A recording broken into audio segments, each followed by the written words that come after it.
Bismillahirrahmanirrahim. Assalamualaikum warahmatullahi wabarakatuh. Selamat pagi Soleh dan Soleha semua. Jumpa lagi dengan Ustadz Excel.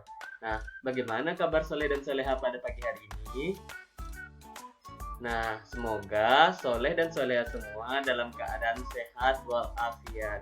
Amin ya robbal alamin. Nah, Soleh dan Soleha semua,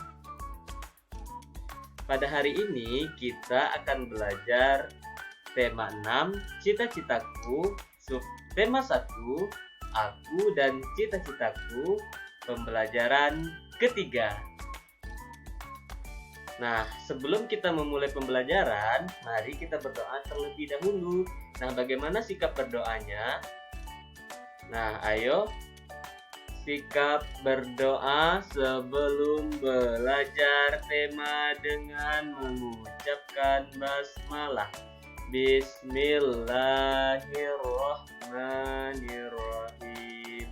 Rabbi zidni ilman warzuqni fahman. Amin. Nah, Soleh dan Soleha, pernahkah kamu mendengar ucapan berikut? Gantungkan cita-citamu setinggi langit. Nah, kalimat itu mengajak kita agar terus berusaha sekuat tenaga mencapai cita-cita kita. Artinya, kita harus selalu bersemangat dan tidak boleh menyerah.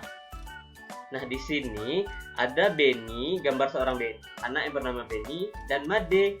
Nah, Made sangat penasaran dengan kertas yang dibawa oleh Beni. Kertas apakah itu?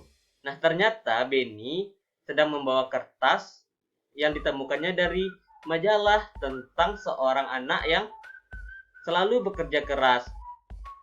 Nah, Made penasaran bagaimana isi kertas tersebut. Nah, inilah isi dari kertas tersebut yang dipegang oleh Beni tadi. Nah, di sini ternyata ada sebuah cerita Soleh dan Soleha yang berjudul Peternak Muda dari Malang. Nah, mari kita baca cerita ini secara bersama-sama ya Soleh dan Soleha. Nah, menjadi pengusaha di usia muda mungkin bukan tujuannya. Ia hanya ingin membangun usaha sendiri seusai kuliah. Seorang pemuda bernama Triyono merintis usaha peternakan bebek potong sejak tahun 2006 dengan modal seadanya. Berbekal ilmu peternakan yang didapatnya dari tempat ia belajar di Universitas 11 Maret, ia memulai usahanya. Usaha peternakan bebek potong ia kembangkan hingga pada tahun 2007. Ia mendapatkan inspirasi baru. Ketika melihat hewan-hewan kurban, ia berpikir untuk mulai membangun sebuah peternakan sendiri. Untuk mendapatkan dana, ia membentuk sebuah kelompok bersama dan mengumpulkan dana dari teman-teman semasa kuliah. Setahun kemudian, Triyono berhasil memiliki sebuah lahan. Meski lahan itu tidak terlalu besar, ia dapat membangun beberapa kandang untuk mulai beternak sapi. Nah, setelah usahanya berjalan, setahun berikutnya ia mengembangkan usahanya untuk membangun peternakan dan pemotongan ayam. Nah, usaha Triyono kian membesar.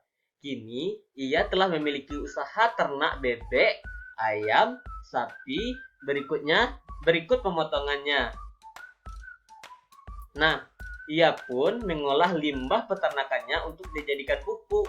Meskipun kini usahanya kian membesar, ia tidak cepat puas. Ia bermimpi bisa memenuhi pasokan daging sapi di Jakarta dan saat ini masih impor dari luar negeri. Nah, ternyata Triyono ini sangat merupakan seorang pemuda yang sangat bersemangat ya Soleh dan Soleha. Dimulai dari modal seadanya dan namun dengan semangat yang luar biasa ia mampu membangun usaha yang sebesar itu. Nah, Soleh dan Soleha, beternak merupakan kegiatan yang mengembangbiakkan hewan ternak untuk memenuhi kebutuhan manusia. Hewan ternak adalah hewan yang dipelihara manusia untuk memenuhi kebutuhan manusia. Hasil hewan ternak yang dapat dimanfaatkan berupa telur, daging, susu, dan kulitnya. Pemanfaatan tersebut tergantung jenis ternaknya. Adakah hewan ternak di sekitar tempat tinggalmu? Nah, mari kita perhatikan gambar berikut. Di sini ada gambar hewan ternak yang pertama, ayam. Nah, ayam dipelihara untuk dimanfaatkan telur dan dagingnya. Nah, ada juga ayam ini dimanfaatkan bulunya untuk dijadikan kayak kemoceng ya saleh dan saleha. Nah, selanjutnya ada sapi. Nah, sapi diternak atau dipelihara untuk diambil dagingnya, kulitnya, dan susunya. Nah, dan di beberapa daerah ada juga yang memanfaatkan sapi untuk kegiatan sarana hiburan seperti pacu jawi atau karapan sapi. Selanjutnya ada bebek. Nah, bebek dipelihara untuk dimanfaatkan dagingnya, telurnya. Nah, di sini ada kambing. Nah, kambing dipelihara untuk dimanfaatkan daging, susu kambing, dan kulitnya. Nah, pernahkah Soleh dan Solehah melihat kegiatan tersebut? Hewan-hewan tersebut dipelihara oleh manusia agar dapat dimanfaatkan manusia sesuai dengan tujuannya. Para peternak berusaha agar hasil peternakannya memiliki kualitas yang baik. Nah, bagaimana seorang peternak bagaimana seorang peternak dapat menghasilkan kualitas peternakan yang baik gitu. Nah, ternyata untuk menghasilkan kualitas yang baik dari hasil peternakannya itu, seorang peternak harus memiliki beberapa keahlian. Nah, keahlian yang pertama yaitu seorang peternak harus memiliki keahlian dalam memilih bibit ternak yang berkualitas. Nah, keahlian yang kedua, seorang peternak harus memiliki keahlian dalam perawatan hewan ternak. Nah, ternyata hewan yang sudah diternak itu tidak hanya dibiarkan saja lagi, namun kita memiliki perawatan khusus seperti nanti membersihkannya dan lain sebagainya. Nah, yang ketiga, seorang peternak harus memiliki keahlian dalam penyediaan kandang yang sesuai dengan kebutuhan hewan ternak. Dan yang keempat, seorang peternak harus memiliki keahlian untuk menjaga kebersihan hewan. Nah, yang kelima, seorang peternak harus memiliki keahlian dalam menyediakan pakan yang berkualitas atau makanan yang berkualitas ya saleh dan saleha. Nah, dan yang keenam, seorang peternak harus memiliki keahlian dalam teknik pengembang biakan hewan.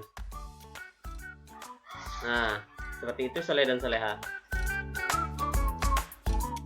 Nah, selain beternak, kegiatan pertanian juga merupakan kegiatan yang paling banyak dilakukan oleh masyarakat Indonesia.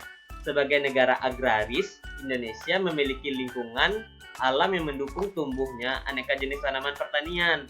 Kondisi tersebut menghasilkan produk pertanian dengan kualitas atau produk pertanian yang berkualitas. Nah, perhatikan gambar-gambar berikut. Ini merupakan hasil pertanian masyarakat Indonesia. Yang pertama ada mangga, selanjutnya ada apel, ada brokoli, ada wortel, dan kembang kol. Nah, selanjutnya kita akan belajar mengenai peta konsep. Nah, peta konsep adalah gambar yang menghubungkan satu ide utama dengan ide-ide pendukung. Ingat ya saleh dan saleha, gambar yang menghubungkan satu ide utama dengan ide-ide pendukung. Peta konsep dapat dijadikan untuk menyajikan ringkasan suatu bacaan dengan menggunakan bagan atau diagram. Nah, di sini Ustadz memiliki contoh dari peta konsep. Di sini, nah, coba antum perhatikan.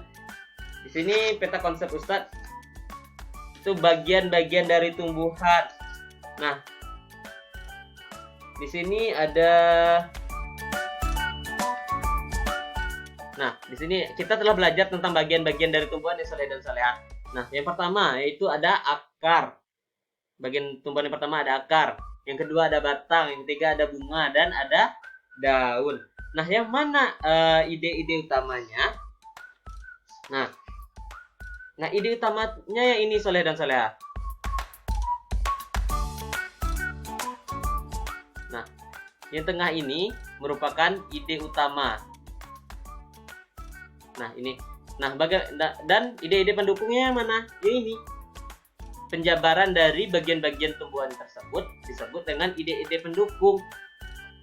Nah, nanti dengan adanya peta konsep ini saja, yang seperti ini saja gambar ini, antum sudah bisa menjelaskan bagaimana bagian-bagian tumbuhan tidak perlu ditulis sebanyak-banyaknya di kertas. Nah, jadi seperti ini. Nah, bagian-bagian tumbuhan, yang pertama ada akar, yang kedua ada batang, yang ketiga ada bunga, dan yang keempat ada daun. Nah, sangat baik ya, sangat bagus sekali manfaat dari peta konsep ini. Nah, Indonesia memiliki wilayah yang sangat luas dengan kondisi alam yang berbeda-beda. Perbedaan lingkungan alam itu menyebabkan perbedaan potensi sumber daya alam dan kegiatan penduduknya. Nah, sumber daya alam ada berbagai macam. Ada sumber daya alam yang dapat diperbaharui, tetapi ada juga sumber daya alam yang tidak dapat diperbarui. Sumber daya alam yang dapat diperbarui adalah sumber daya alam yang dapat dihasilkan kembali dalam waktu yang tidak lama. Tumbuhan dan hewan termasuk sumber daya alam yang dapat diperbarui. Kita dapat menghasilkan kembali tumbuhan dan hewan untuk dimanfaatkan. Tumbuhan dapat dihasilkan melalui usaha pertanian, dan hewan dapat dihasilkan melalui usaha peternakan. Nah, di sini ada tabel tentang cita-citaku soleh dan solehah. Cita-cita dan manfaat dari manfaat cita-cita tersebut untuk lingkungan tempat tinggalnya. Yang pertama di sini Ustaz contohkan ada Lani. Lani bercita-cita menjadi seorang guru. Nah, manfaatnya apa? Manfaat guru bagi lingkungan tempat tinggalnya, yaitu untuk meningkatkan mutu pendidikan di lingkungan sekitar. Nah, selanjutnya ada Dayu. Dayu bercita-cita menjadi penari Bali. Nah, apa manfaatnya? Yaitu untuk melestarikan kebudayaan daerah tempat tinggalnya, yaitu melestarikan kebudayaan Bali gitu. Yang ketiga ada Siti. Siti bercita-cita menjadi dokter. Nah, siapa di sini yang bercita-cita menjadi dokter? Nah, manfaat dari cita-cita Siti ini itu dapat memberikan layanan kesehatan bagi masyarakat sekitar. Nah, ada juga Edo yang bercita-cita menjadi pemain sepak bola. Nah, di sini pasti ada beberapa soleh yang ingin sangat hobi bermain bola. Nah, apa manfaat dari cita-cita tersebut? Manfaatnya yaitu untuk mengharumkan nama daerah tempat tinggal. Nah, apabila sudah maju jadi pemain timnas, nanti akan bertanding ke internasional dan bisa membanggakan negara. Nah, begitulah soleh dan soleha. Nah, keberagaman sumber daya alam, lingkungan, pekerjaan, dan cita-cita memperkaya masyarakat Indonesia. Kini, soleh dan solehah tahu bahwa keberagaman itu membuat hidup menjadi lebih berwarna. Nah, di sini ada sebuah puisi yang berjudul Hidupku Penuh Warna, karya D. Karitas. Nah, coba untuk baca di bukunya masing-masing. Nanti dijawab pertanyaan-pertanyaan tentang puisi ini ya, soleh dan solehah. Nah, alhamdulillahirrabbilalamin. Sampai di sini pembelajaran kita pada pagi hari ini. Ustadz harap semoga antum bisa mengerti dengan pembelajaran kita pada hari ini. Sebelum kita mengakhiri pembelajaran, marilah kita bersama-sama membaca doa kafaratul majelis. Subhanakallahumma wa bihamdika asyhadu alla ilaha illa anta astaghfiruka wa atubu ilaik. Nah, saya akhiri ya. Assalamualaikum warahmatullahi wabarakatuh.